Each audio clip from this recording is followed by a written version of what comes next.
الله وبركاته.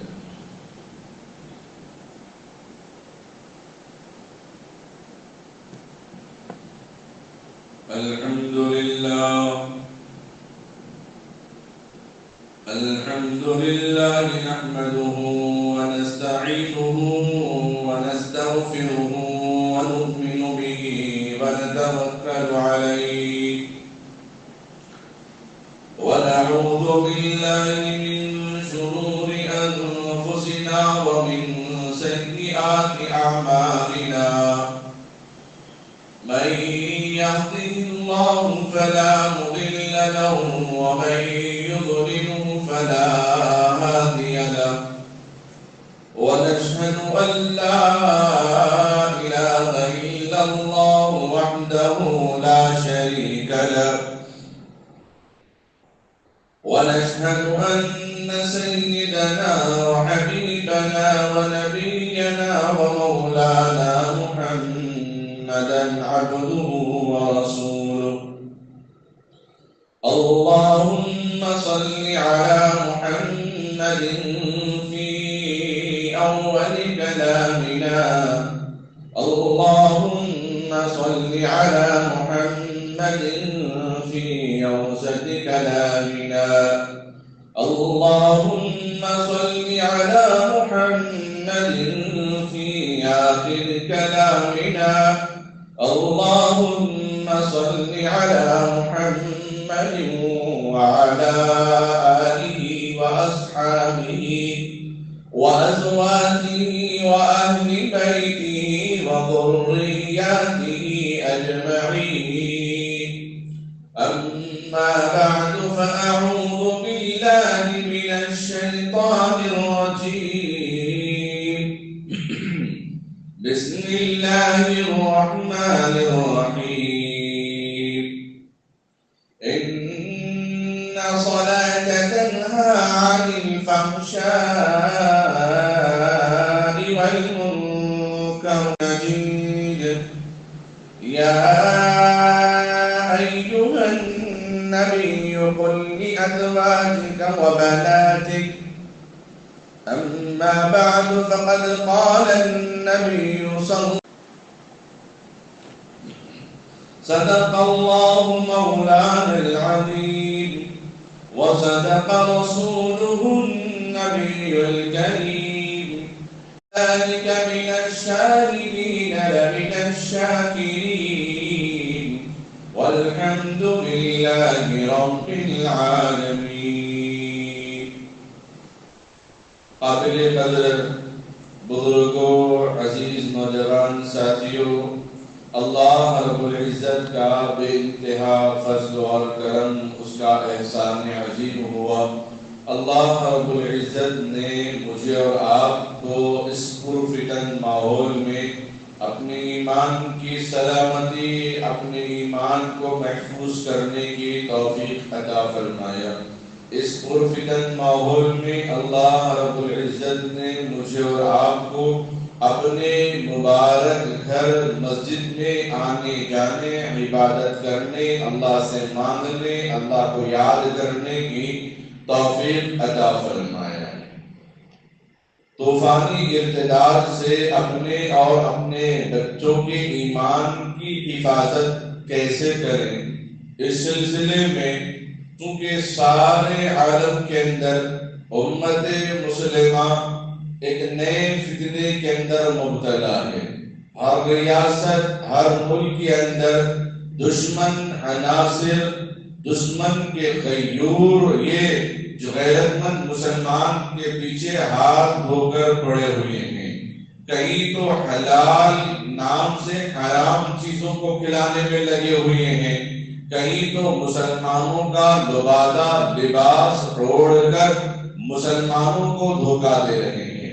کہیں پارکوں اور گلیوں اور دیگر علاقوں کے اندر مسلمان بچیوں کی باپردہ برقعے کو استعمال کر کے غیر لڑکیاں جو مسلمان نہیں ہیں وہ اپنے والدین، اپنے محلے والے، اپنے سماج کے سامنے چہرہ چھپانے کے لیے اپنے آپ کو تعارف سے بچانے کے لیے برقعے کی آڑ میں رنگریلیاں بنا رہے ہیں. کہیں تو ہمارے بچیاں بھی شکار ہو رہے ہیں اور کہیں تو برقعے کو غلط طریقے سے استعمال کیا جا رہا ہے. کہیں فیس بک اور واٹس ایپ، ٹویٹر اور انسٹاگرام کے ذریعے سے غیر مسلم عناصر، دشمن عناصر، زعفرانی ذہنیت رکھنے والے اپنے چہرے، اپنے سر پہ ٹوپی پہن کر مسلمانوں کو ورغلانے کا بیان دے رہے ہیں. کئی رمضان آنے سے پہلے 3-4 مہینے قبل وہ اپنی داڑھیوں کو بڑھا کر اپنے مسلمانوں کے کرتا پائجامہ کے لباس کو اپنا کر، یاد رکھیں پوری دنیا اس بات پر شاہد ہے، پوری دنیا اس بات پر گواہ ہے، جو مسلمان کرتا پائجامہ پہننے کا اہتمام کرتا ہے یقیناً وہ نمازی ہوتا ہے. جو نمازی ہوتا ہے وہ 5 وقت وضو بھی بناتا ہے. الوضو مفتاح الصلاۃ، وضو نماز کی کنجی ہے، وضو نماز کی چابی ہے، وضو کے بغیر اس کی نماز نہیں. تو کرتا پائجامہ پہننے والا اپنے چہرے کو 5 مرتبہ کم سے کم وضو سے پاک صاف کرتا ہے، اور جس کا چہرہ 5 مرتبہ 24 گھنٹے میں دھل جاتا ہو وہ پسینے والا نہیں ہوتا، اس کا چہرہ بالکل آئلش نہیں ہوتا، اس کا چہرہ بالکل پراگندہ نہیں ہوتا. وہ مسح کے ذریعے اپنے بال کو صاف رکھتا ہے، لیکن اس کے بال دھول سے، گرد و غبار سے آلودہ نہیں ہوتے ہیں. جو چوراہوں پر کرتا پائجامہ پہن کر، ٹوپی پہن کر مانگنے والوں کو دیکھتے ہیں، ان کی داڑھی کا حال کبھی کسی کو نہیں ہوگی، لیکن وہ فقیرانہ لباس کے لیے اسلام کی آڑ میں، مسلمانوں کی آڑ میں وہ اپنا کرتا پائجامہ پہن کر وہ گلی گلی، چپے چپے، در و دیوار، دروازہ در دروازہ، ہر چوراہوں پر، ہر سنگل پر مانگ کر یا مسلمانوں کی شبیہ کو بگاڑا جا رہا ہے، یا مسلمانوں کے حلیے کو بدنام کیا جا رہا ہے، یا مسلمانوں کو غریبی دکھانے کی کوشش کی جا رہی ہے. جن کے چہرے کو دیکھنے سے پتا چلتا ہے پتہ نہیں کتنے دن سے نہ نہائے ہوں گے، کتنے دن سے انہوں نے اپنے آپ کو دھویا نہیں ہوگا، لیکن کرتا اگر دیکھے تو ان کا سفید نظر آتا ہے. تو یہی حال پارکوں میں جب لوگ جاتے ہیں، اور جن لوگوں نے ہمیں بتایا پارکوں کے اندر ہر 10 جوڑے کے اندر 3-4 جوڑے برقعے کے نظر آتے ہیں. نکلس روڈ پر بھی یہی نظارے دیکھنے کو ملتے ہیں، کالج کے وقت میں بھی یہی نظارے دیکھنے کو ملتے ہیں. یا پھر مسلمانوں کو اذیت دینے یا تکلیف دینے یا پریشان کرنے کے لیے مرکزی اعتبار سے اگر دیکھیں، اگر دنیاوی سطح پر اگر ہم دیکھیں، عالمی سطح پر اگر ہم دیکھیں، تو دشمن عناصر معمر قذافی جیسے موحد لیڈر کو اڑانے اور اس کو بدنام کرنے اور اس کو تہس نہس کرنے کے لیے اپنے ہی علاقے، اپنے ہی قبیلے کے لوگوں کو پیسوں میں نہلا کر، پیسوں کی لالچ اور ہتھیار دے کر، انہی کو استعمال کر کے وہ اپنے لیڈر، اپنے امیر، اپنے خلیفہ کو ان لوگوں نے مارنے پر مجبور کیا. یا پھر صدام حسین کا نام لے، ان کو بھی اپنے ہی لوگوں کے درمیان غداروں کو پیسوں کی لالچ، دولت کی ہوس دے کر، عورت کی لالچ دے کر ان لوگوں نے صدام حسین کو پھانسی دینے پر بھی ان کا جی نہیں بھرا. اور دیا تو دیا، ایک مسلمان اپنی عدالتیں کم سے کم عید کے دن بند رکھتا ہے، عید کے دن کوئی فیصلہ نہیں ہوتا. عراق کی سرزمین اولیاء کی سرزمین، عراق کی سرزمین انبیاء کی سرزمین، عراق کی سرزمین محدثین کی سرزمین، عراق کی سرزمین مفسرین کی سرزمین، عراق کی سرزمین مرکز ایمان کی سرزمین. عراق کی سرزمین پر دنیا کے بڑے بڑے محدثین، امام اعظم ابو حنیفہ جیسے محدث، امام فقیہ امام بخاری جیسے محدث اور دیگر ائمہ کرام نے عراق کی سرزمین پر علم سے فیضیاب اپنے آپ کو حاصل کیا، علم سے سیراب کیا، انہوں نے علم سے وہ لوگ مستفید ہو گئے۔ اس سرزمین پر کیا کوئی عید کے دن بھی عدالت کو کھلا رکھتا ہے؟ بقرعید کے دن، عید الاضحیٰ کے دن جو صدام حسین امت کو، عالمی مسلمانوں کو، مسلم مملکتوں کو، مسلم حکمرانوں کو ایک صف میں آ کر کھڑے ہونے کی دعوت دینے والا، ایمانیت کی حفاظت کرنے والا، عدل و انصاف قائم کرنے والا، کسی کا چمچہ بننے کو تیار نہیں، کسی کی غلامی بننے کو تیار نہیں، کسی کے زیر سائے میں رہ کر زندگی گزارنے کو تیار نہیں، اس کی سزا ایک یہ ہے کہ خدا کی قانون میں کیا کمی ہے، خدا کی قدرت میں کیا کمی ہے، قرآن کے اندر کیا کمی ہے، جو میں تمہاری غلامی اختیار کروں، جو میں تمہارے اشارے پر ناچوں۔ وہ اپنے آپ پر تیار ہوا، اس کو بھی ان بدماشوں اور ان مسلمانوں، ان دشمن عناصر کو استعمال کر کے مقدس دن، قربانی والے دن، عید الاضحیٰ کے دن عین موقع پر اس کو پھانسی دے کر عالم کے مسلمانوں کو، دنیا کے کونے کونے مسلمانوں کو، اگرچہ مسلمان اپنے ذاتی معاملے پر، اپنے داخلی معاملے پر اختلاف رکھتا ہو، لیکن لفظ مسلمان سنتا ہے، ہر ایک کے دل میں یہ پیغام ابھر کر آتا ہے، انما المسلمون اخوہ، کہ ایک مسلمان دوسرے مسلمان کا بھائی ہے۔ اس بھائی ہونے کی حیثیت سے نماز عید کے بعد لوگوں کی نظریں اپنے موبائل پر، اپنے ٹی وی چینلوں پر، اپنے اخبارات پہ پڑی تو عید کے بجائے غم میں شریک ہو گئے، عید کے بجائے اپنے دل کو مغموم کر لیا، اپنی آنکھوں کو نم کر لیا۔ مرکزی اعتبار سے، عالمی اعتبار سے، ورلڈ کے اعتبار سے وہ دشمن عناصر مسلمانوں کو پریشان کرنے پر تلا ہوا ہے، وہ دشمن عناصر مسلمانوں کو بدنام کرنے، کسی نہ کسی تکلیف دینے پر تلا ہوا ہے۔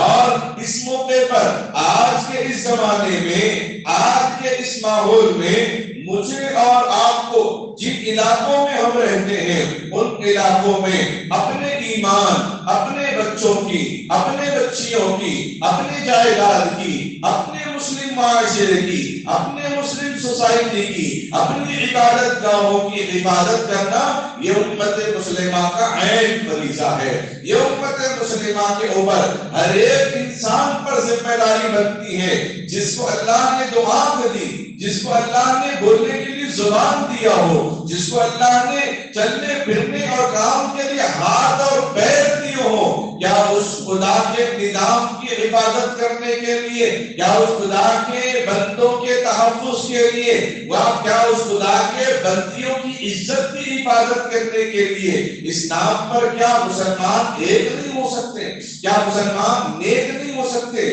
کیا مسلمان ایک صف میں جمع نہیں ہو سکتے؟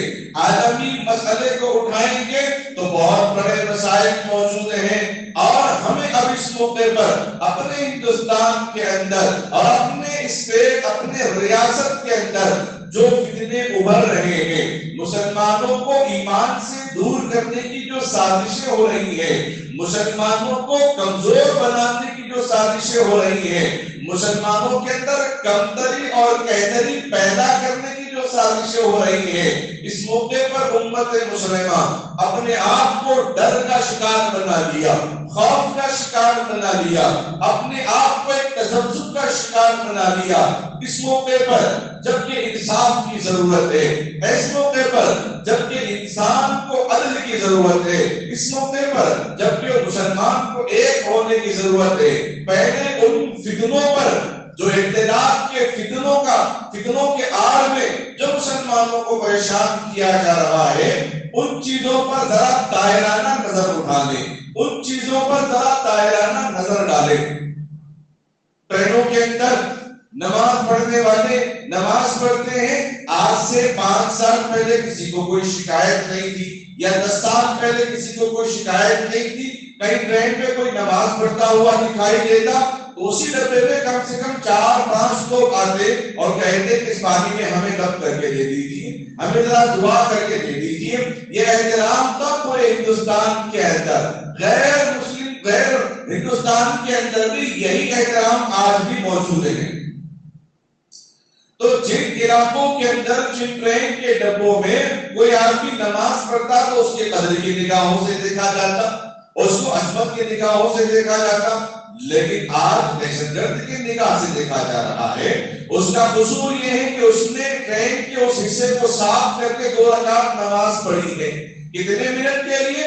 2-4 منٹ کے لیے 2 رکعت فجر کی نماز ہے، یا کم سے کم مان لیں 5-10 منٹ کے لیے، تو واقعہ مچا دیا، ویڈیو بنا کر وائرل کر دیا کہ دیکھو مسلمان جہاں بھی جاتے ہیں یا اپنی عبادتیں اس طرح کرتے ہیں۔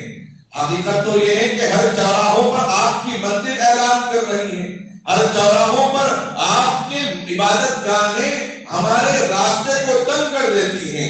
حالت تو یہ ہے، ایل بی نگر کی برج سے ذرا نیچے اتریں گے تو گاڑیوں کو سلو کرنے کے لیے 3-4 اسپیڈ بریکر سے وابستہ ہونا پڑتا ہے۔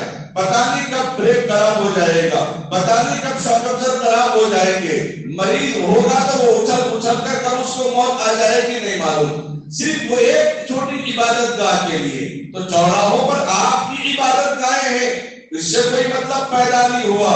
2-4 رکعت کیا ٹرین میں پڑھا، آپ کو شکایت پیدا ہو گئی۔ کوئی عید کی نماز کے موقع پر، جمعہ کی نماز کے موقع پر جو کھلی عید گاہیں ہیں یا پھر جو کھلے راستے ہیں جہاں مسجدیں کم ہونے کی وجہ سے یوپی کے علاقوں کے اندر نماز کا اہتمام ہوا، جس کی وجہ سے مسلمان اپنے پیسوں سے اس جگہ کو صاف کیا، آنے جانے والوں کو پانی کا بھی انتظام کیا۔ یہ نہیں کہ نماز کے نام پر جن کو پانی کا انتظام کیا صرف مسلمان کو پلائیں گے، غیر مسلم کو نہیں پلائیں گے۔ ہم دوسرے موقع پر نہیں دیکھتے شربت یا پانی کا جب ایک سبیل ہم لگاتے ہیں سب کو پلایا جاتا ہے۔ افطار میں ہم غیروں کو بھی اپنی مسجدوں میں، اپنے گھروں میں، اپنے گھر میں، اپنے شادی خانوں میں دعوت میں ان کو انوائٹ کرتے ہیں اور ان کو شریک کرتے ہیں۔ کیا ہم مسجد اور نماز جمعہ کے خوشی کے موقع پر کوئی غیر مسلم آئے تو کیا ہم اس کو پانی نہیں پلائیں گے؟ اگر جمعہ کی نماز کے لیے 500 لوگ وہاں پر جمع ہو گئے، 50 سے 500 لوگ بھی جمع ہو گئے، 5 سے لوگ میڈیا کو بلا کر نماز کے اندر خلل پیدا کیا جا رہا ہے، جبکہ کاوڑیوں کا حال یہ ہے ان کے مہینے 2 مہینے کی یاترا کی وجہ سے اسکول پورے بند کر دیے گئے، دکانیں زبردستی بند کر دی جا رہی ہیں، اس سے وہ نقصان ان کو نظر نہیں آ رہا ہے۔ اور راستے میں چلنے والا گانجا بھی لے کر چلتا ہے، شراب کے نشے میں دست ہو کر لے کر چلتا ہے، اور جس کے نام پر تم نے مسلمانوں کے گاڑیوں کو نشانہ بنایا، مسلمانوں کے املاک کو نشانہ بنایا، مسلمانوں کے جانوں کا نشانہ بنایا۔ کوئی نوجوان کسی اکثر ہندو کے علاقے میں جا کر دودھ لینے کے لیے جاتا ہو، یہ بہانہ بنا کر اس کو پیٹا جاتا ہے کہ کسی غیر مسلم ہمارے ہندو مسلم بہن کو چھیڑنے کے لیے آیا، اور ایک ٹیم بنا کر اس کی بولی کی جاتی ہے اور اس کو موبلچنگ کی جا رہی ہے، کوئی اس کو پوچھنے والا نہیں۔ اور باپ جب آتا ہے کہتا ہے کہ CCTV اگر گلیوں میں موجود ہے حکومت کے جانب سے وہ نظارہ پیش کر دے، اگر میرے بیٹے نے کسی کو چھیڑا ہے تو میں خود اس کو تھانے کے حوالے کرنے کو تیار ہوں۔ لوگوں نے ایک نہیں سنی، ساتھ میں بیٹے کو بھی مارا اور الٹا باپ کو بھی مار دیا۔ گویا کہ اس دور کے اندر ملک ہندوستان کے اندر کوئی مسلم نوجوان کسی غیر مسلم علاقے میں جاتا ہے تو پتہ نہیں کس کے ساتھ کیا معاملہ کیا جاتا ہے، پتہ نہیں کس کے ساتھ کیا معاملہ کیا جاتا ہے۔ اور حد تو اور یہ بڑی آگے الگ اعلان یہ اعلان کیا جاتا ہے کہ مسلمانوں کو دکانوں میں کوئی نہ رکھے، اگر مسلمانوں کو دکانوں میں رکھ دیا جائے گا تو دکانوں کو لوٹ لیا جائے گا، اگر رکھ دیا جائے گا تو اس کے ساتھ دکان سے ہم کوئی چیز سامان خریدنے کو تیار نہیں۔ آج سے 5 سال پہلے تو کسی نے یہ معاملہ تو نہیں اٹھایا، لیکن اس موقع پر بھی غیر مسلم بھائیوں نے کوئی اٹھ کر کہا اس سے ہمارا بہت بڑا نقصان ہو رہا ہے۔ اس لیے کام کے اندر امانت داری ایمانداری اگر ہے تو وہ مسلمان کے پاس ہے، وہ گورنر بھی ہمارے غیر موجودگی میں سنبھالتا ہے۔ لوگوں نے اپنا اپنا بیان بھی دیا کہ اس چیزوں کی وجہ سے ہمارے دکان خسارے میں پڑ گئے، ان چیزوں کی وجہ سے اب ہمارے کاروبار کرنے والے جو کام کرنے والے لوگ ہیں، نوکر ہیں، ان پر دوسرے لوگ جو نئے آئے ان پر اعتبار بھی اب ان کے اوپر نہیں ہوا۔ 20 سے 30 سال کے درمیان وہ ہمارے دکان کو سنبھال رہے تھے، وہ ہمارے علاقے کے اندر بھائی کی طرح رہنے والے، آج ان کے نہ ہونے کی وجہ سے محلہ اور گلی اور دکان بھی ویران نظر آ رہا ہے۔ ایک طرف غیر مسلم یہ بیان دے رہے ہیں، ایک طرف غیر مسلم یہ بیان دے رہے ہیں کہ مسلمان کو ملک میں رہنا ہے تو ہمارا نعرہ دینا ہوگا، مسلمان کو ملک میں رہنا ہے تو فلاں نعرہ دینا ہوگا۔ اس طریقے سے جن لوگوں نے اپنی ذہنیت بنائی ہے، جس کی وجہ سے صرف مسلمانوں کو پریشانی نہیں ہے بلکہ ملک ہندوستان کے نام پر پیش ہے، ملک ہندوستان کے نام پر گھبر پورے عالم کے اندر پیدا ہو رہا ہے۔ جس ملک کی قربانیوں میں ہمارے بڑوں نے، اپنوں نے، بزرگوں نے جو قربانیوں کو دیا ہے، وہ قربانیاں انہوں نے مذہب کی آڑ میں نہیں دیا، مذہب کا نام لے کر انہوں نے اس ملک کو آزاد نہیں کیا ہے، ملک ہندوستان کا نعرہ لگا کر انہوں نے اس ملک کو آزاد کیا ہے۔ ایسے پرفتن ماحول کے اندر ہماری عزت دار ماں بہنوں کی ایمان کی عبادت ہمارے لیے بہت ضروری ہے۔ ایک عام بات دیکھیں، پہلی بات میں نے مرکزی اعتبار سے، عالمی دنیا کے اعتبار سے جو نقصان مسلمانوں کو پہنچایا جا رہا ہے وہ بات میں نے پیش کی، اور دوسری بات عبادت کے نام پر مسلمانوں کو جھگڑنا، نوچنا، دبوچنا، قید کرنا، بند کرنا، اذیت دینا، پیٹنا اور ان کو پٹوانا اور بدماش عیاش لوگوں کے حوالے کر کے کہہ دینا کہ یہ بنا اس نے یہ بنا گناہ کر لیا، اس نے بنا گناہ کر لیا ہے، اس نے بنا کو چھیڑا، چنگاری لگا کر اپنے آپ کو وہاں سے روح چکر ہو گئے۔ اور تیسری بات یہ ہے کہ ان کے جو مذہبی رہنما ہو یا سیاسی رہنما ہو، ایسی زہریلے تقریروں کے ذریعے وہ اپنے بھائیوں کو ایسا ورگلایا جا رہا ہے، کوئی مسلمان بھی اگر دکھا اس کو شک کی نظر سے دیکھا گیا۔ کویت سے 2 نوجوان آئے اور گھومنے کے لیے کھلی آب و ہوا میں جانے کے لیے ٹور کے لیے نکل گئے۔ چند سال گزشتہ سال کا یہ واقعہ ہے، اخبار میں بھی سرخیوں کے اندر یہ خبریں چھپی ہوئی تھی کہ وہ 2 دوست اپنے 4 دوستوں کے ساتھ نکل گئے اور راستے میں کہیں رکے تو بچے کھیلتے ہوئے نظر آئے، ان کے پاس باہر کی کمپنی کی جو چاکلیٹ تھے وہ ان کو دینے لگے، وہ ان کو کھلانے لگے۔ بس کیا تھا، ان میں سے کسی نے دیکھا، اس کو رہا نہیں گیا کیونکہ زہریلی تقریر اس کے دماغ میں ہے اور اس نے واقعہ بچا دیا کہ یہ کڈنیپ سفیان ہے، یہ بچوں کو کڈنیپ کرنے کے لیے آئے ہیں۔ ان لوگوں میں سے لوگوں کو اتنا مارا 2-3 تو وہاں سے بھاگ گئے، ایک تو زخمی پڑا ملا اور ایک تو وہی دم توڑ دیا ہے۔ آج سے 5 سال یا 10 سال پہلے تو ایسی شکایتیں موجود نہیں آئی، یا پھر 1992 سے پہلے تو ایسے واقعات پیش نہیں آئے جو ملک ہندوستان آزاد ہونے کے بعد، اس موقع کے بعد کسی نہ کسی طریقے سے، کسی نہ کسی ذریعے سے، کسی نہ کسی بہانے سے ہندو اور مسلمان کے درمیان لڑائی جھگڑے فتنے فساد پیدا کرنے کے لیے ایسے واقعے بچائے جا رہے ہیں۔ کبھی تو بنگلہ دیش میں پرانے جو ویڈیو سے کسی معاملے پر گلی کی لڑائی تھی، اس کو مرکزی اعتبار سے پھیلا کر ہندوستان کے اندر مسلمانوں کو جھوپڑی پٹی میں رہنے والوں کو مار مار کے بھگا دیا کہ پڑوسی ملک کے اندر بنگلہ دیش میں مسلمان ہندوؤں پر ظلم ہو رہا ہے، لہذا تمہیں یہاں رہنے کا کوئی حق نہیں ہے۔ حقیقت تو یہ ہے کہ وہاں پر جو مندر ہے، علماء، حفاظ، کالج کے طلباء، کالج کی لڑکیاں، وہ اپنے مندروں کی تعداد دینے کے لیے جو مسلمان ہیں وہ عبادت میں لگے ہوئے ہیں اور اس کی خبر کو دکھانے والا کوئی موجود نہیں ہے۔ ایک تو وہ فتنہ ہے، تو دوسرا جو اصل جو فتنہ ہے جو ہمارے گھروں میں اب داخل ہو گیا، مجھے بھی پتا نہیں چلتا، آپ کو بھی پتا نہیں چلتا ہے، وہ ارتداد کا فتنہ ہے، وہ طوفانی فتنہ، وہ ارتداد کا فتنہ کرنا ہے. اب تک ہم سمجھ رہے تھے وہ ملک میں یہ واقعہ پیش آیا,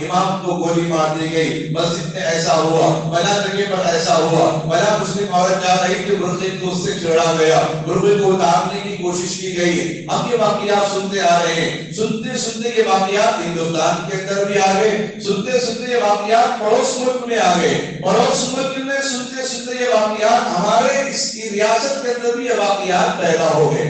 وردی کے اندر گزشتہ جمعہ کا جو واقعہ پیش آیا جس میں بچیاں جو مسلمان ہیں وہ پرمیشن لے کر اسکول میں نماز جمعہ کے وقت ظہر کی نماز ادا کر رہی تھی, جس میں نہ کسی ٹیچر پہ اعتراض ہے, نہ کسی پرنسپل پہ اعتراض ہے, نہ اس میں کسی کے پڑھنے والے پہ اعتراض ہے.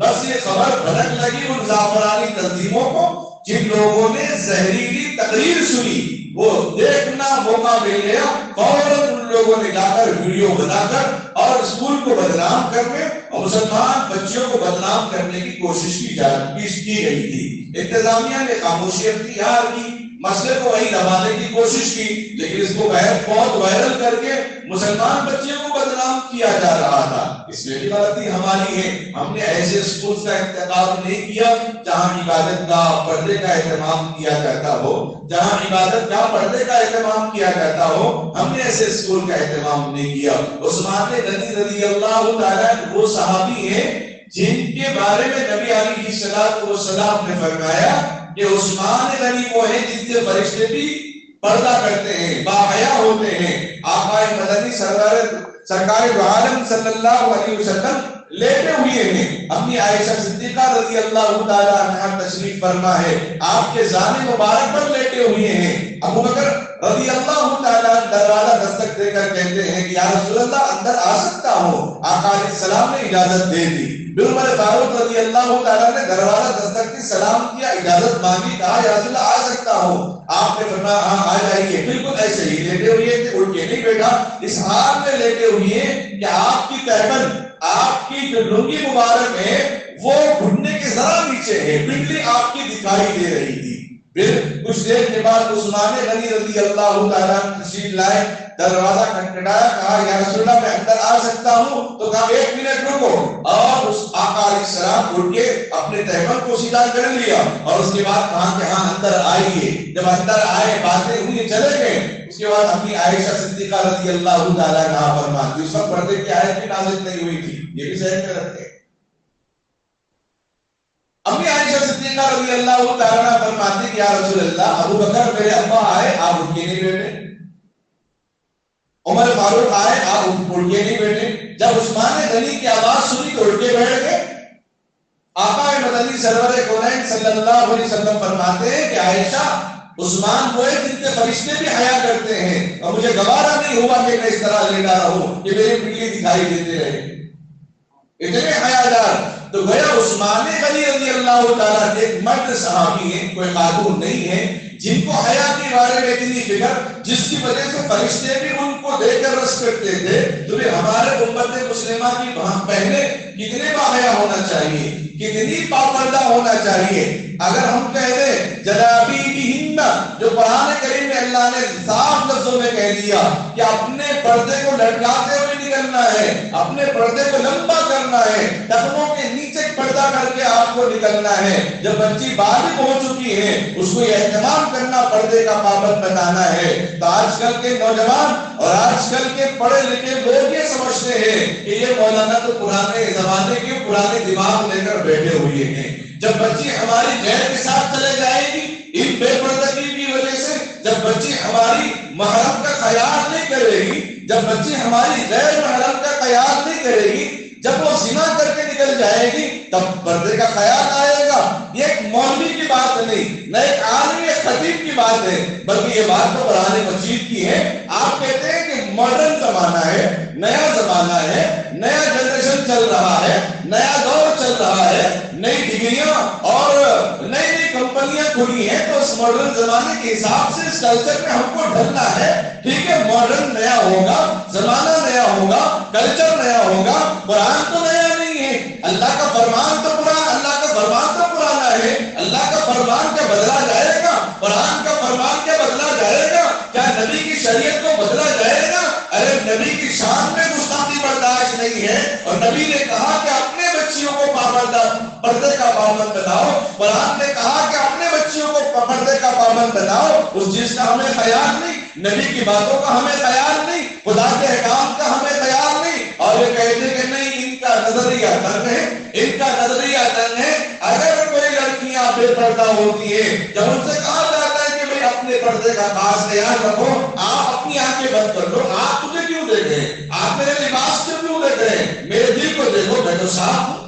میرے دل کو دیکھنا تو اللہ کا کام ہے، دل کا دیکھنا انسان کا کام نہیں ہے۔ دل کو دیکھنا اگر انسان کا کام ہوتا تو ایک دوسرے اس طرح ہم یہاں بیٹھے ہوئے نہ ہوتے، کتوں کی زندگی ہم باہر گزار لیتے، ایک دوسرے کو مار مار کے پیدا ہونے کے بعد جینے سے پہلے ہم اس کو ختم کر دیتے، کیونکہ اس کے دل کا حال معلوم ہے، یہ بڑا ہونے کے بعد بابا کی بغاوت کرنے والا ہے، یہ بڑا ہونے کے بعد ماں کو قتل کرنے والا ہے، یہ بڑا ہونے کے بعد بہن کو مارنے والا ہے، یہ بڑا ہونے کے بعد جائیداد ہڑپنے والا ہے، یہ بڑا ہونے کے بعد والدین کو تکلیف دینے والا ہے، یہ بڑا ہونے کے بعد والدین کو پریشان کرنے والا ہے۔ یہ دل کی کیفیت اللہ رب العزت جانتے ہیں، دل کی کیفیت کا جاننا میرا اور آپ کا کام نہیں ہے۔ زبان سے ہم نے سنا یہ مسلمان ہے، آنکھوں سے ہم نے دیکھا یہ مسلمان ہے، اس مسلمان بہن کی عزت کرنا ہمارا کام ہے، اس مسلمان نوجوان کا احترام کرنا ہمارا کام ہے، اور بزرگ انسان کا احترام ہمارے ذمہ جو قرآن نے ہمیں بتا دیا وہ ہمارا کام ہے۔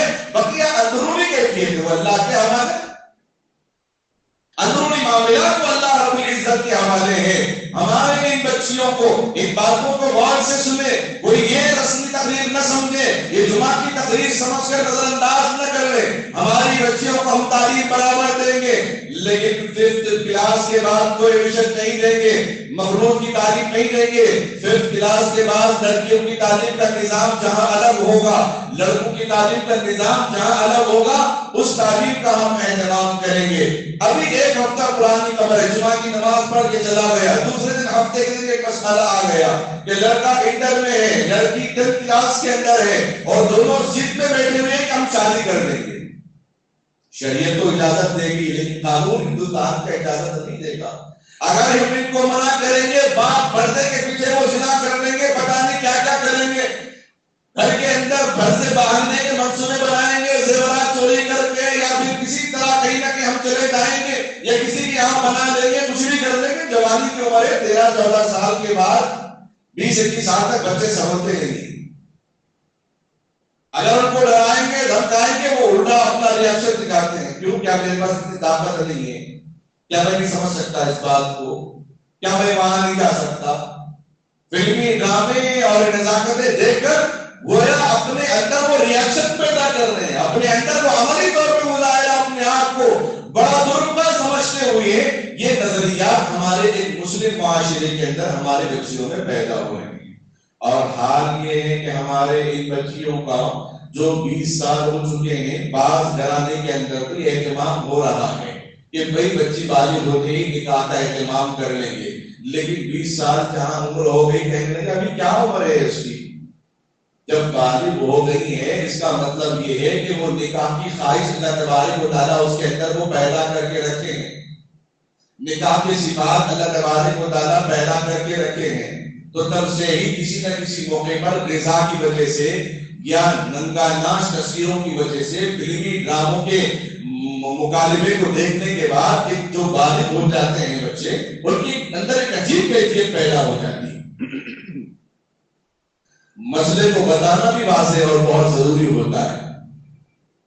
تو بچوں کے نکاح نہ ہونے کی وجہ سے وہ اپنی جنسی خواہش کبھی کبھی تنہا اکیلے کر لیتے ہیں، جس میں لڑکیاں بھی شامل ہیں، جس میں لڑکے بھی شامل ہیں۔ لڑکوں کے مسائل تو میرے پاس آئے، لڑکیوں کے مسائل جن لوگوں نے دیکھا ان لوگوں نے مجھے بیان کیا۔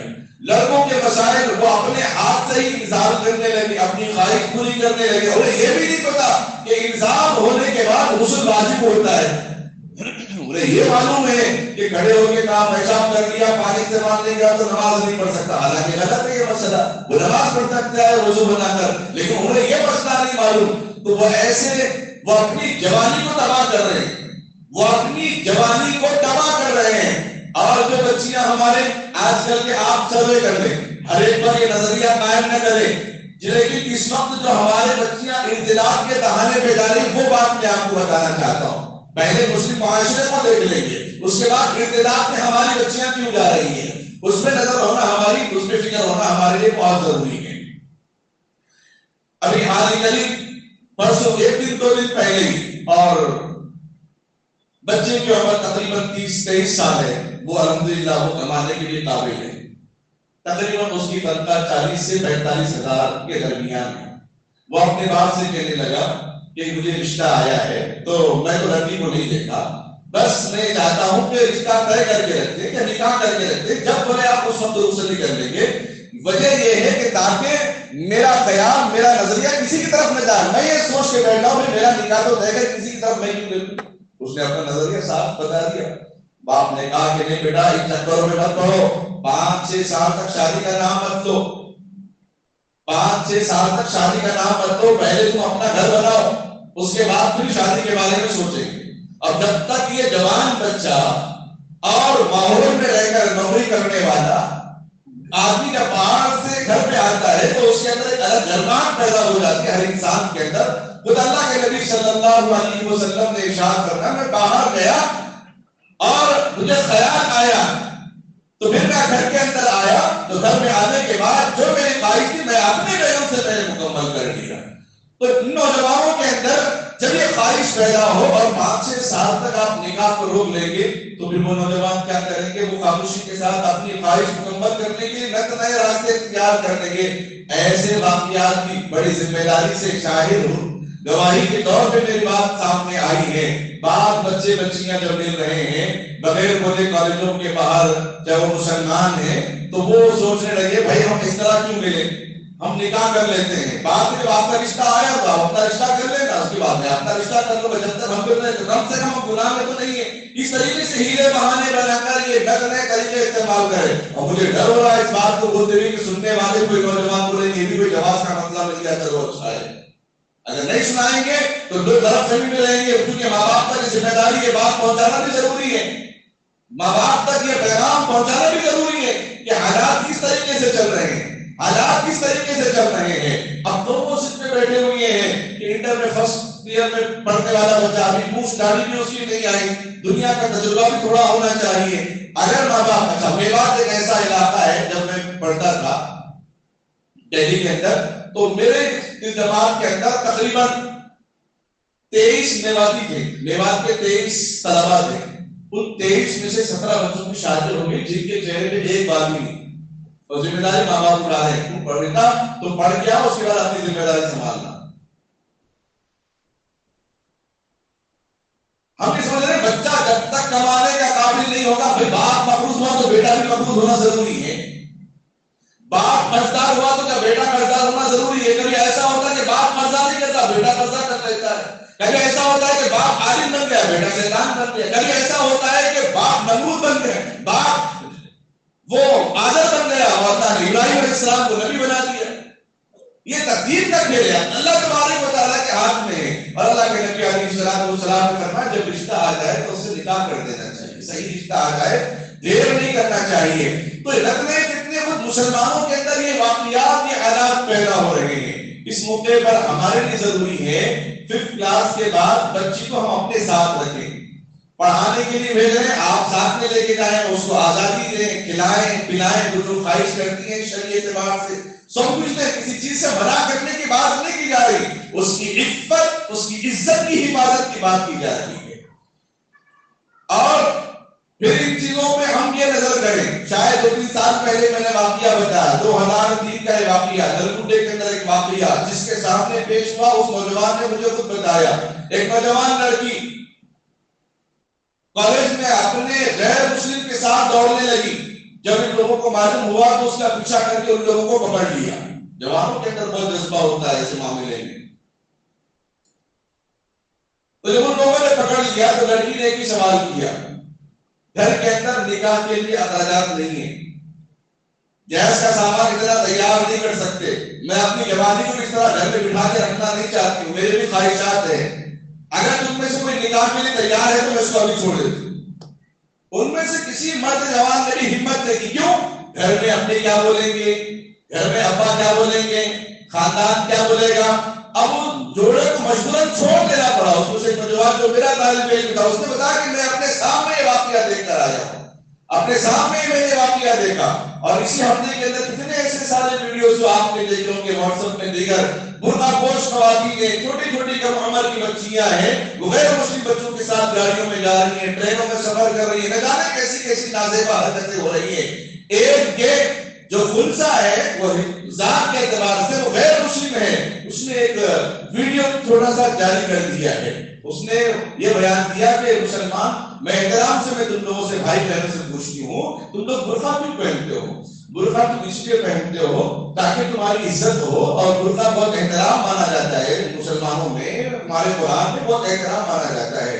اور یہ جو گیسٹ ہوتے ہیں یہ ہر جگہ جاتے ہیں مانگنے کے لیے, کیونکہ ان کو کوئی نوکری کے لیے رکھتا نہیں ہے, تو برقع روٹی روزی کا ذریعہ وہی ہوتا ہے.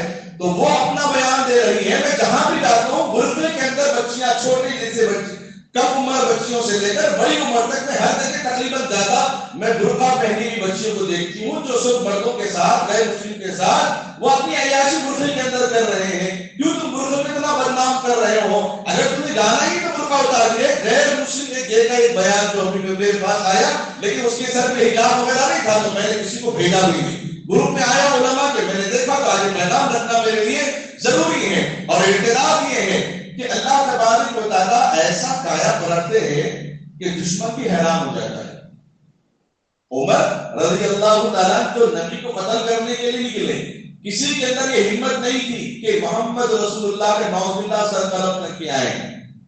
23 سال بھری جوانی میں عمر رضی اللہ تعالیٰ نے کھڑے ہو کر کہا کہ میں قتل کر کے آؤں گا محمد رسول اللہ کا. لیکن وہ جب گئے تو واپس اسلام قبول کر کے آئے ہیں. اللہ تعالیٰ کیسے کایا پلٹتے نہیں معلوم. تو اب غیر مسلم تنظیموں نے, جو ماروڑی لوگ ہوتے ہیں, وہ مذہب کے نام پر, گاؤشالے کے نام پر بہت پیسہ قربان کرنے کو تیار ہیں. اب اس کے اوپر نام لینا بھی میرے لیے ضروری نہیں, وقت کی بھی تندامنی ہے, جو ہے موقع اس 2 منٹ کے اندر میں یہ بات رکھوں. تو غیر مسلم جو عناصر ہیں مذہب کے نام پر اپنے سارا پیسے کو لگانے کے لیے وہ تیار ہیں. تو ایک نوجوان جو غیر مسلم تھا, مسلمان نہیں تھا, اب اپنے اپنے علاقوں کے اندر نوجوانوں کو جمع کیا جاتا ہے, اور جمع کیا جاتا ہے, کہا جاتا ہے کہ اپنے علاقے کے مسلمان بچیوں کو پھنساؤ. کس باتوں سے پھنساؤ؟ جس طرح ہم اور آپ پھنسے ہوئی ہیں سیاست میں. کوئی پولیٹیکل لیڈر آ کر تقریر میں بولتے ہیں السلام علیکم, تو کیا خوش ہو جاتے ہیں. سجے بھائی کو دیکھ کر اتنا خوش نہیں ہوتے, اس کے سلام سے اتنا خوش ہو جاتے ہیں. اگر کوئی بولتی ہے سبحان اللہ الحمدللہ, تو بڑے بس تالیوں پہ تالیاں, تالیوں پہ تالیاں. لیکن مرکزی اس ہمارے سیاست کے بہت بڑے لیڈر ہیں, نام لینا مناسب ہے, کیونکہ اگر میں نام لوں گا تو وہ رہیں گے مولانا فلاں پارٹی کے ہوں گے. اس کا کہنا یہ ہے, اس نے یہ جملہ اختیار کیا, مسلمانوں کو کچھ بھی دینے کی ضرورت نہیں, خالی نظام کا نام لے دو, 4 مینار تاج محل بول دو, بس بہت خوش ہو جاتے ووٹ ہمارے سے. یہ الفاظ. اور ایک ریاست کے ایک وزیر کا, اس کا یہ بیان اپنی مجلس میں, کچھ بھی دینے کی ضرورت نہیں, خالی افطار پارٹی دلا دو, بہت خوش ہو جاتے ہیں لوگ. جو مسلمان ملک کے اندر تاج محل پہ حکومت کرنے والا, آج چپراسی نوکری بھی اس کو نہیں مل رہی ہے. گورنمنٹ کے بڑے بڑے عہدے میں مسلمان کا نام و نشان تک دیکھنے کو نہیں مل رہا ہے. اگر کوئی سیٹ مل رہی ہے تو آپس میں لڑائی جھگڑے کا شکار ہو رہی ہے. بہرحال جو جس نے اسلام قبول کیا, اسلام قبول کرنے سے پہلے اس نے ایک واقعہ بتایا. کیا واقعہ بتایا؟ ہر علاقے کے اندر ہندو واحدی کی جو تنظیم لوگ ہیں, بڑے مالدار لوگ ہیں, وہ نوجوان بچوں کو جمع کرتے ہیں. وہ نوجوان بچے ہمارے ہندوستان کے اندر جو بے روزگار تو بہت ساری ہیں, جمع کر کے کہتے ہیں تمہارا کام صرف یہ ہے کہ مسلمان بچیوں کو, یہ خالی اڑتی خبر نہیں ہے, تصدیق شدہ پیغام ہے. تصدیق جو ممبئی سے بھی تصدیق ہوا یہ پیغام, راجستھان سے بھی تصدیق ہوئی یہ رپورٹ, اور شہر حیدرآباد سے بھی یہ رپورٹ تصدیق ہوئی اس بات کی. اور بیان دینے والا کوئی اور نہیں, جس کے ساتھ یہ معاملہ ہوا بعد میں اسلام سمجھ میں آیا, وہ اسلام قبول کر لیا. ایسا ہی واقعہ ہوا جیسے بابری مسجد میں پہلے سبل چلانے والا, وہ اسلام قبول کر کے سینکڑوں مسجدیں بنا کے چلا گیا. اس نے کہا کہ ہمارے نوجوانوں کو ایک جگہ جمع کر ٹریننگ دی جاتی ہے, السلام علیکم ماشاءاللہ برقع بہت اچھا ہے، نام پوچھ لے نام بہت اچھا ہے، کیونکہ ہم گھر کے اندر بچیوں کو جہیز کے نام پہ کیا سمجھتے ہیں؟ بڑی بلا ہے انہیں، اس کے واسطے میرے کو محنت کرنا پڑ رہا، جہیز جمع کرنا پڑ رہا، وہاں باتیں سننا پڑ رہا، یا باتیں گھر میں تانے سن سن کر جب باہر یہ بچیاں جاتی ہیں، کوئی غیر مسلم ان کے غرضے کی تعریف کرے یا ان کے چہرے کی تعریف کرے یا ان کے نام کی تعریف کرے تو بچیوں کا دل نرم بھی ہوتا ہے، اس لیے قبرستان کو آنے سے منع کرے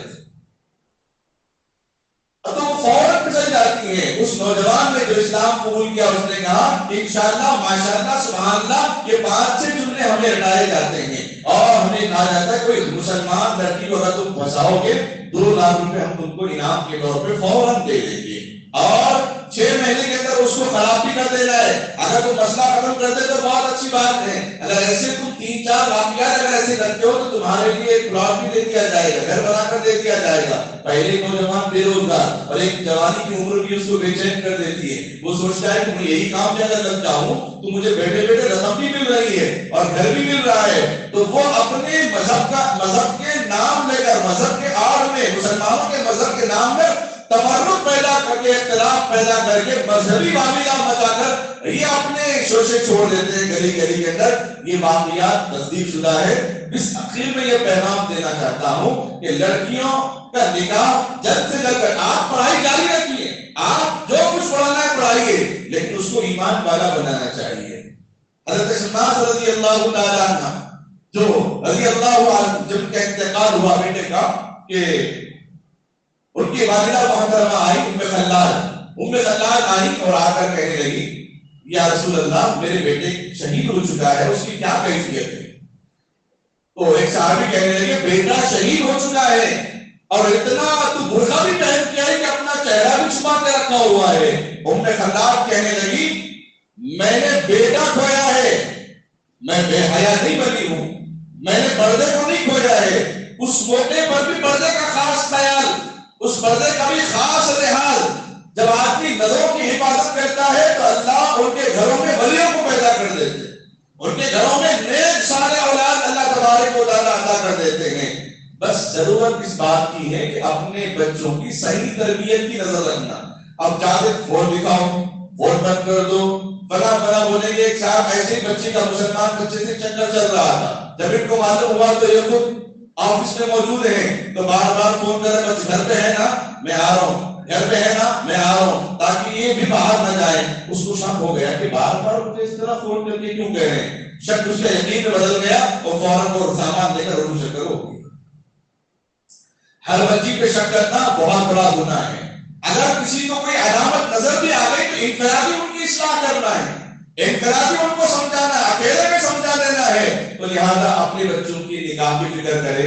جو نوجوان طبقہ ہے اور ان کے ماں باپ ہیں اگر وہ جہیز کا مطالبہ کرتے ہیں تو آج جو نوجوان بچیاں غیر راہ رویے کا جو شکار ہو رہی ہیں، جہیز مانگنے والوں کی وجہ سے وہ شکار ہو رہی ہیں، بیجا جہیز کا مطالبہ کرنے کے والوں سے مانگ رہی ہیں۔ بعض لوگ بولتے ہیں نہیں جہیز کچھ بھی نہیں ہونا، باپ کی تنخواہ اچھی رہنا، اچھے گھرانے سے رہنا، مالدار گھرانے سے رہنا۔ یہ بھی بات تو غلط ہے، چاہے ناک سیدھی بتائیں یا پلٹا کر آپ بتائیں، نیت جب صاف ہوگی تو اللہ تبارک و تعالیٰ آسمان سے خزانے دے گا، ایسے زمین سے ایسے نکالے گا کہ آدمی شمار بھی نہیں کر سکتا ہے۔ بس یہی بات میں اپنی بات ختم کرتا ہوں، اور امت مسلمہ کو اس بات کی بھی سخت ضرورت ہے اپنے بچوں کی تعلیم و تربیت کے ساتھ وہ اکیلے کسی کو باہر نہ چھوڑیں، ساتھ میں یہ نہ سمجھیں نہیں بچی کے اندر بھی ہمت آنی چاہیے اکیلے جانے دیں، نہیں یہ غلط بات ہے۔ باہر آپ بھی نکلتے ہیں میں بھی نکلتا ہوں تو شیطان میرے پیچھے اور آپ کے پیچھے بڑھ لاتا ہے کچھ گناہ کی طرف، اس لیے اللہ سے دعا کیجیے اللہ تعالیٰ ہم تمام امت مسلمہ کو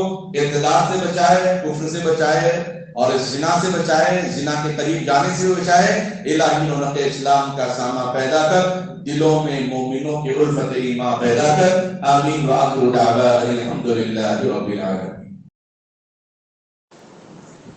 تو ارتداد کا عنوان آیا ہے، ارتداد کے معنی آتے ہیں مرتد ہونا، یعنی اسلام کو چھوڑ کر کسی دوسرے دین کو اپنانا، اس کو مرتد کہتے ہیں۔ شریعت اسلام میں اس کی بالکل اجازت نہیں ہے۔ تو مذہب اسلام کے اندر ایمان کی جو قدر و قیمت ہے آقا سرکار دو عالم صلی اللہ علیہ وسلم نے ارشاد فرمایا، کتاب الایمان کے نام سے کتابوں کے اندر بہت بڑی تفصیلات ہیں، بخاری، مسلم، مشکوٰۃ، دوسری دیگر کتابوں کے اندر ایک ایمان والے کی قیمت یہ ہے کہ پوری دنیا بھی اگر اس ایمان کے بدلے لگانا چاہے تو پوری دنیا کی قیمت بھی اس کے سامنے کچھ بھی نہیں۔ یہ ایمان والے کی عصمت ہے۔ بس یہی فکر ہے علماء دین کی، علماء ربانیین کی اور اکابر اور بڑے لوگوں کی، دانشوروں کی، کہ ہمارے بچیاں صحیح طریقے سے تعلیم حاصل کر لیں، شرعی اعتبار سے ان کا نکاح ہو جائے اس سے پہلے کہ وہ کسی غیر کے ہاتھ چڑھ جائیں۔ اور اکثر ایسے واقعات پیش آ رہے ہیں کہ بچیاں اپنے مذہب اسلام کو چھوڑ کر غیروں سے مندروں کے اندر، دیگر عبادت گاہوں میں وہ شادیاں رچا رہی ہیں۔ اور جو بچیاں شکار ہو رہی ہیں یہ صرف غریب طبقے کے نہیں، بڑے گھرانے بھی اس میں شامل ہیں، علماء کے گھرانے بھی اس کے شکار ہو چکے ہیں۔ 2-3 واقعات تو ایسے آئے ہیں کہ بچی حافظ قرآن ہے لیکن کسی غیر سے اس نے نکاح کیا۔ 2005 کے اندر یہی ہمارے شہر حیدرآباد کا واقعہ، سید آباد کے پی ایس میں ایک معاملہ پیش آیا۔ 7 تاریخ کی حافظ قرآن بچی غیر سے اس نے نکاح کرنے کے لیے کورٹ کا راستہ اختیار کیا۔ ماں باپ منت مانگ رہے ہیں، ہاتھ جوڑ رہے ہیں، کوئی پرواہ نہیں اس بات کو، بس اس کو اپنی محبت سے مطلب ہے۔ تو اس لیے یہ نشائی ایسی ہے جو عمر کی وہ کسی کو سننے والی نہیں۔ اگر ہماری تربیت ایمان کی محبت کی بنیاد پر ہو، ہماری تربیت رسول اللہ صلی اللہ علیہ وسلم کے طریقے سے محبت سے اگر ان کو تربیت میں لے کے چلیں گے، ایک امانت اللہ نے مجھے اور آپ کو دی ہے بیٹی کی شکل میں۔ جیسا مسجد اللہ کی امانت ہے، رحمت ہے، اسی طرح بیٹیاں بھی امانت ہے، یہ اللہ کی رحمت ہے، بیوی بھی اللہ کی امانت ہے، یہ اللہ کی کسی کی گھر کی رحمت ہے جو آپ کے لیے اللہ تعالیٰ نے عطا کی ہے۔ کسی نہ کسی اعتبار سے جو خواتین ہیں، جو ہماری بچیاں ہیں، ان کی ضروریات کا خیال کرنا، اگر ان کی ضروریات کا شوہر کی شکل میں خیال کریں گے، بیٹی کی شکل میں خیال کریں گے، یا اپنے کسی بھی بہن کی شکل میں آپ خیال کریں گے، اس کا خیال دوسروں کی طرف جاتا ہی نہیں۔ بولے گے میرے گھر کے اندر میری حفاظت ہے، میرے اپنے لوگ ہیں جو میری سننے والے ہیں، جو میرے کام کاج کرنے والے ہیں۔ بہرحال اس چیز کی بہت سخت ضرورت ہے اخباروں کے اندر، اور جو ایمان کھولتا ہے دیکھنے کے بعد کہ ہمارے مسلم بچیاں کسی غیر کے ساتھ نکاح کر لیں تو بے چینی، بے قراری ہوتی ہیں۔ ایک ہفتہ مستقل میٹنگ کے اندر علماء کے درمیان یہی باتیں زیادہ تر آئی ہیں۔ جو عنوان بھی انتخاب کیا جاتا ہے، میں اپنے ذاتی طور پہ بھی عنوان کا انتخاب کرتا ہوں علماء کے مشورے سے۔ تو بہرحال اللہ ہم سب کو سمجھ دے، توفیق دے، اور ہمارے نوجوانوں کو بھی فعال ہونا چاہیے۔ ایسے واقعات پیش آئیں تو اس کو آگے بڑھے بغیر، بڑھائے بغیر، اس کو وہیں پر معاملے کو ختم کر کے ان کو سمجھا کر ان کی ایمان پر برقرار رکھنے کی کوشش کرنا چاہیے۔ اللہ سے دعا ہے اللہ ہم سب کو عمل کرنے کی توفیق عطا فرمائے۔